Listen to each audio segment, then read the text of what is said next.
phrase, my friends, is Twende. It means, let's go. Jumbo, y'all. My name's Haley. I'll be your safari guide out here on our Runway Wildlife Reserve. Just a couple of rules before we head on in.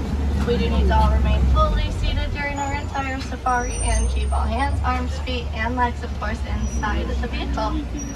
Before we head on in, you can take a peek at the animal spotting guide above your heads. It'll have many of the lovely species we'll see out here today. So don't go too closely or have too many expectations. Last time that thing was updated was before I was born, so could be a little outdated. We'll see who's still hanging out around here. Now, if you've got loose belongings, especially loose children, hang on tight, because even though I'm from Michigan, I can't avoid every pothole out here. And we're getting started right away in the Little Ituri Forest, my friends, home to some of our more shy or more reclusive species, like these okapi here on the right. They are the only living relative of the giraffe. These are two female okapi hanging out together. I think you can see the resemblance to the giraffe the most in those faces of theirs. So if they stick them out, they've also got really, really long tongues, long enough to lick their eyes, inside their ears, and even turn around and lick their back legs. The stripes those okapis have will help them blend in out here in the forest and become blurry to predators chasing them. On the left, that lady right there, she's a bongo. The one down there? Sport that orange color to their fur to help them blend in with salty caverns, like the one up ahead. And they really only live in a rainforest, so to help navigate through those denser bushes, they're going to use their long, curved back horns and help weed down to those bushes that they'll walk through. On the right, you'll see a saddle-billed stork. She's a female. We know because of those bright yellow eyes of hers. Males have a darker brown eye. It's a little harder to see. And those saddle-billed storks stand at about 4 to 5 feet tall. They've got a wingspan of around 7 to 9 feet long. Wow, that's a big bird. It does make them the largest species of stork.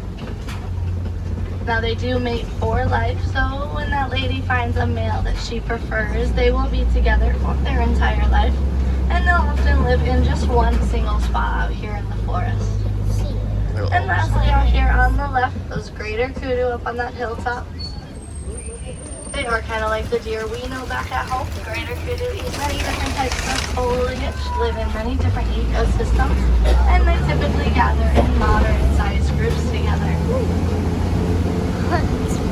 Now, in the forest, it's really important for those animals to live in smaller groups or be completely solitary. It's going to help them stay safe from those predators out there who tend to lurk in the bushes and looking for a single target to spot.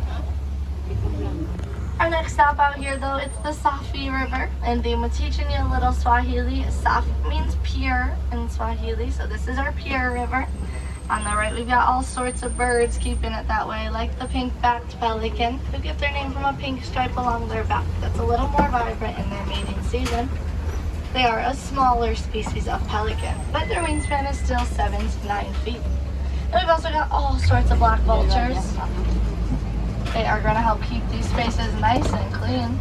Now, those black vultures, they are native to Florida, so pretty impressive that they've migrated all the way out here to Africa. You'll notice, though, they have no feathers on their heads. That helps keep their feathering nice and clean while they eat so that they can't prune their faces. And if you look closely at those vultures standing on that island, you'll notice their legs look white from here. Well, the vulture's legs are actually black, but as we know, birds, well, when they poop, it comes out white. And they're going to do that on their legs to keep them cool and help protect them from insects.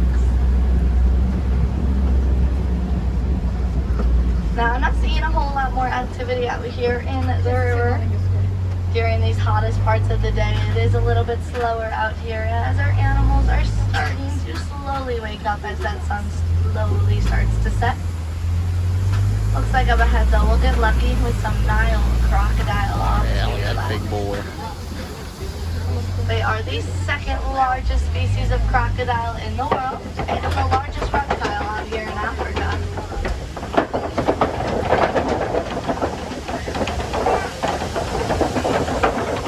Nile crocodile probably about 12 to 18 feet long. That makes them just as long as some of the giraffe out on our reserve grow to be tall, and they're able to eat up to half their body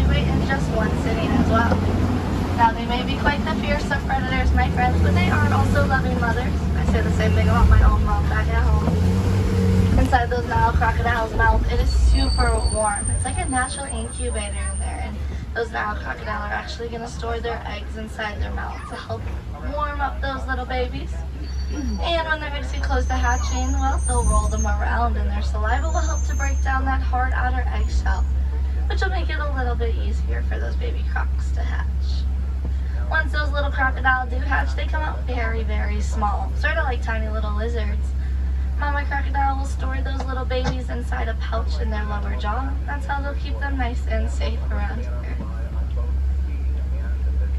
Now, crocodiles don't really move around a lot. They're what we call opportunistic hunters. So those crocodiles will spend most of their life just waiting around for something to come into their pathway. When something does come, though, they are quite the quick predators. As we all know, they move quite quickly both in and outside of water. Well, that giraffe's and have one of the more powerful bite forces in the world. Now, obviously, our next stop is going to be the Savannah. Archery line's opening up a whole lot out here. Pretty good indication that we'll find some giraffe lurking around here, but make sure we stay seated, my friends. We'll head on into that Savannah right when our spot opens up. So we'll see them way closer up ahead. Let's see a giraffe.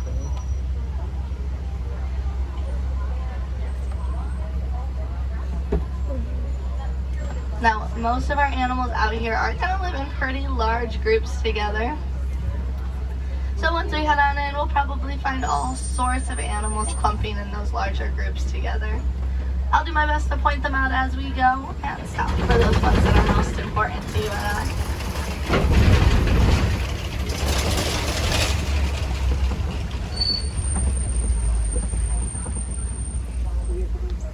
Now from here, obviously the first ones you'll see when we head on in are those giraffes.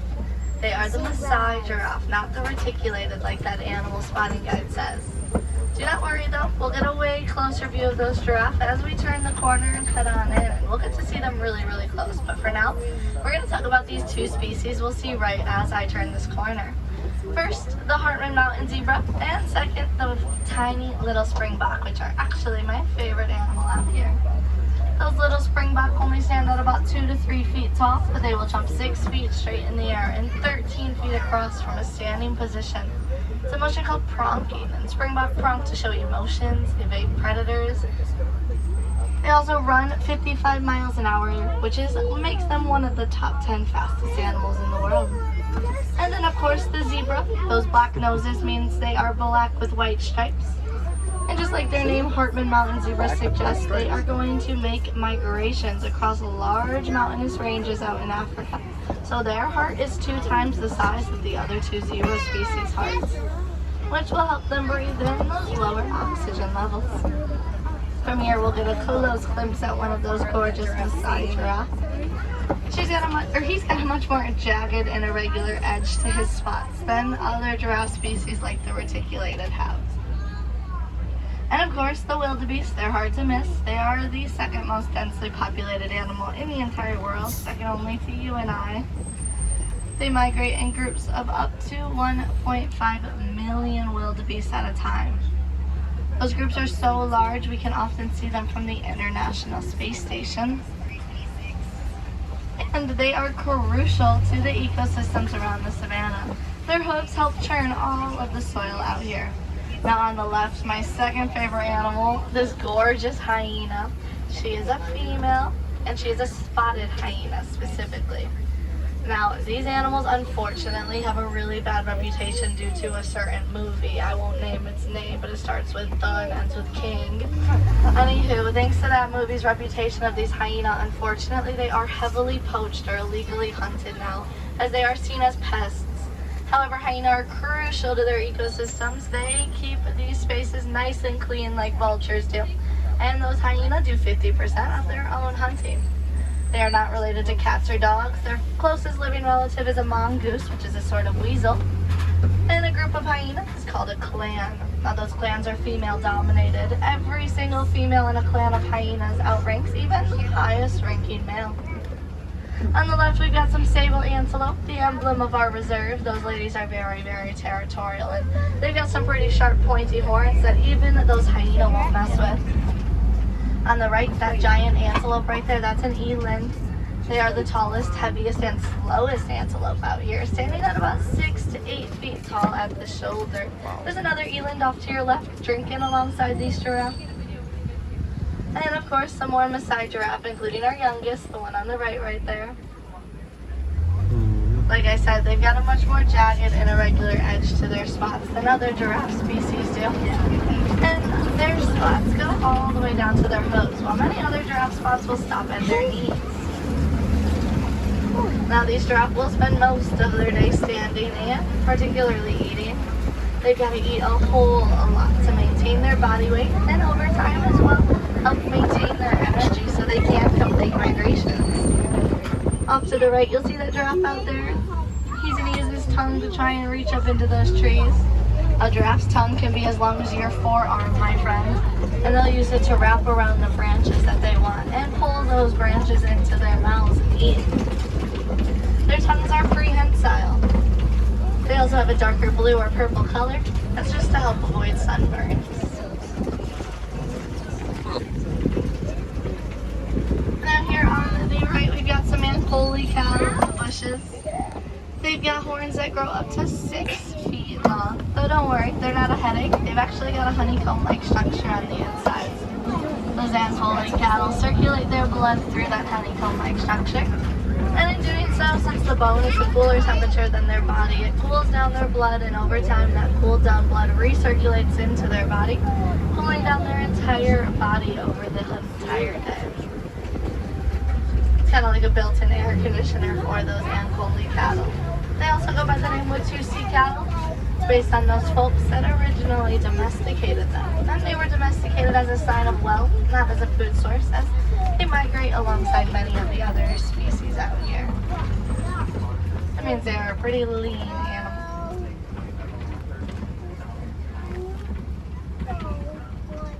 Now, speaking of migrations, like I said earlier, migrations are crucial for ecosystems like the savanna. This topsoil is incredibly dry after sitting out in the sun for multiple days on end. So when animals pass through, their hooves actually help to churn that denser and more fertile bottom soil up to the top. That's why wildebeest help savannas like this one grow, and they're crucial. Now we'll find another animal up ahead that's crucial to their ecosystems, these gorgeous African elephants. Our little duo up ahead is a mom and a daughter. Now Mama, she's the one missing one of her tusks, and her daughter, she's about 13 years old by now, so not really a baby anymore.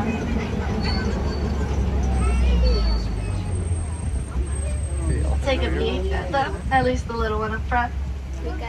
African elephants have the largest ears of any other species of elephant, and we can identify them based on their shape. They're shaped just like the continent that they come from. Now, typically female elephants will live in much larger groups, so they don't really live with the other females on our reserve because that mama over there is a matriarch. She wants to rule her own herd, and we've already got a matriarch in our other female herd, so those two are content just hanging out by themselves.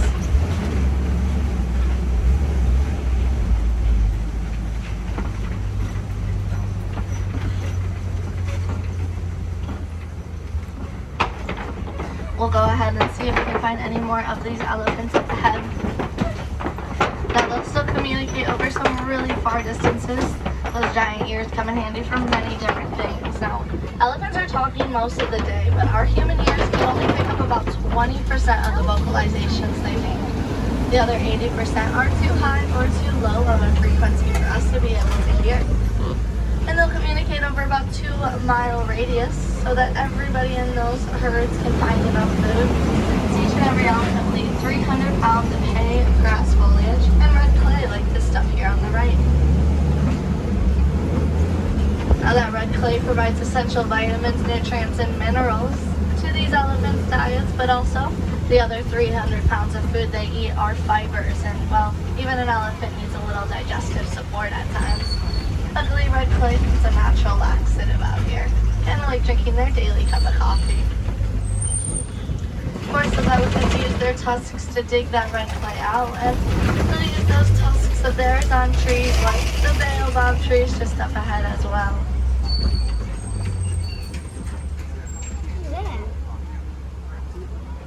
Now you may recognize these. They are the same tree as the tree of life that greeted you on the way into our park. And there's one great big baobab tree on the right. Now they get their name, the tree of life, because inside of these trunks is about 30,000 gallons of water that they'll collect over their lifetime. And that water helps not only these baobab trees prosper during the driest seasons, but as you can tell, they're going to help many other animals. Those animals, like on this baobab tree on the right, will puncture those trunks with their tusks, horns, and all sorts of very strong bones. And that's how they'll be able to access that water on the inside. Baobab tree of this size will take somewhere around 500 years to grow. And even though it's got so many puncture wounds in it, it's still thriving and nice and healthy. They are very, very strong trees. From here, you'll catch another glimpse of those wildebeest too, if you're interested. Of course, their name is actually Afrikaans for wild beast. Quite the creative one, if you ask me.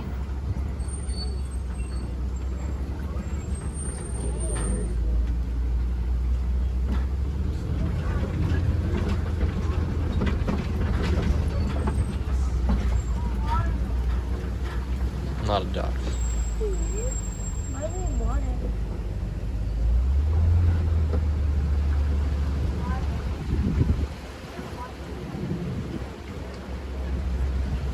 Now, just around the curve, we'll find our flamboyance of greater flamingo off to your left.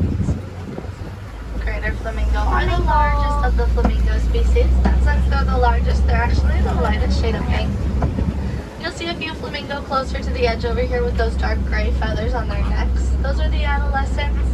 They'll get their full pink coloring once they're about 2 to 2.5. But right now, those flamingo are only around 1.5, almost 2 years old. So they've still got a little bit of growing, but most importantly, some eating to do.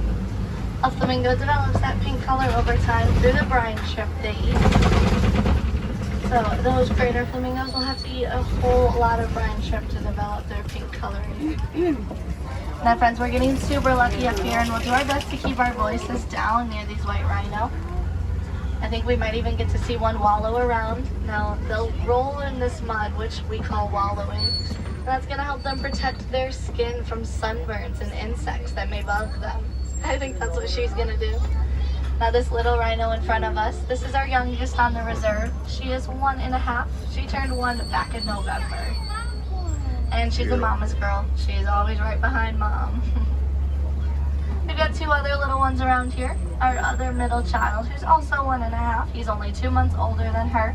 And he is not a mama's boy. He causes chaos everywhere he can. And our oldest baby, the 2.5-year-old, who is basically a full-grown rhino right now. There's a good view of that little girl right there. She's such a cutie.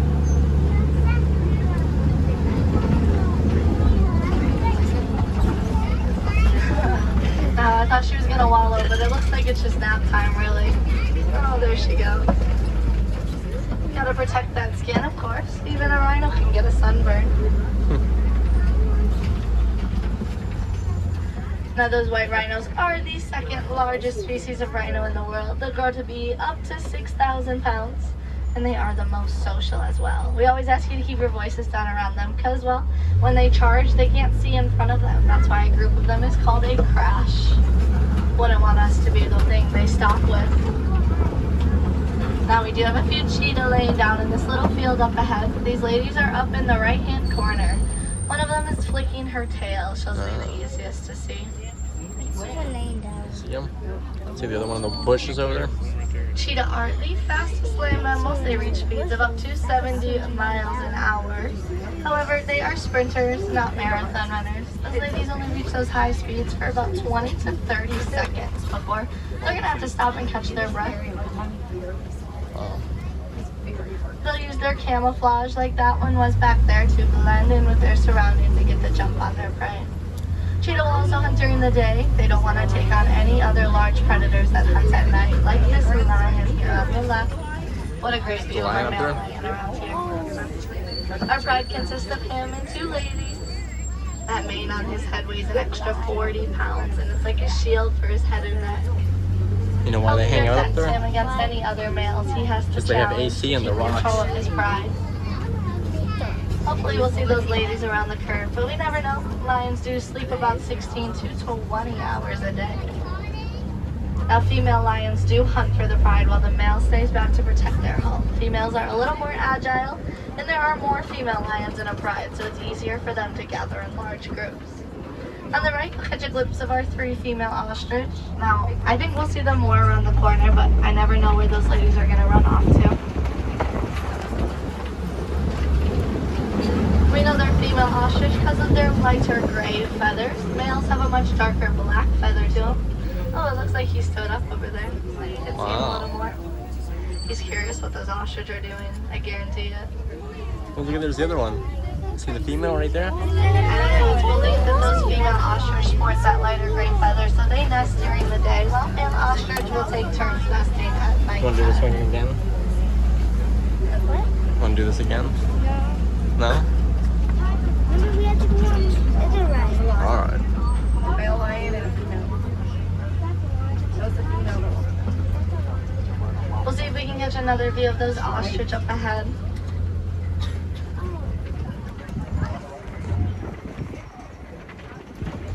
It looks like those ladies are still over here. And one of our baby white rhinos off in the distance as well.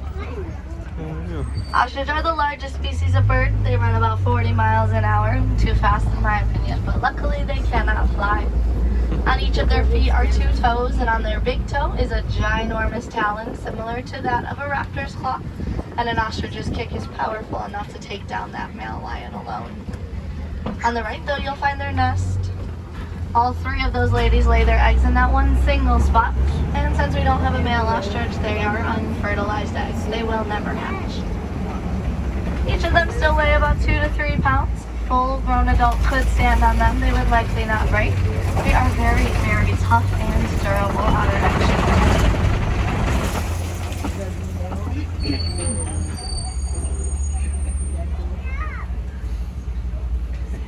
Now it's almost time for us to head back to the village, my friends. But before we do, we'll take a peek at our warden's post, see if anyone's hanging around.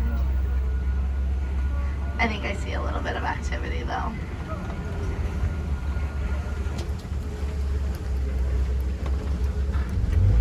Here on the left, right next to this little jeep, our Nigerian dwarf goats laying down. These Nigerian dwarf goats are all over 2 years old. They are full grown, and they're often kept for the sweet milk they produce. It is seen as a luxury in many different countries. Those little goats, though, they'll also eat weeds that many other animals will not eat, and it helps keep insect populations down around here, like mosquitoes. Anywho, my friends, it is time to head back to the village, but as we go, I want to talk a little bit more about conservation. The animals we get to see out there are so gorgeous and amazing, but it only remains our privilege to be able to see them as long as we are taking steps towards conservation in our daily lives. Conservation back at home looks usually mostly like reducing, reusing, recycling, starting up those conservation conversations in our homes. I know it doesn't always feel like that from far away. Our efforts make an impact, but trust me when I say each and everything that you and I recycle, each and everything we reuse is going to make a difference around the world.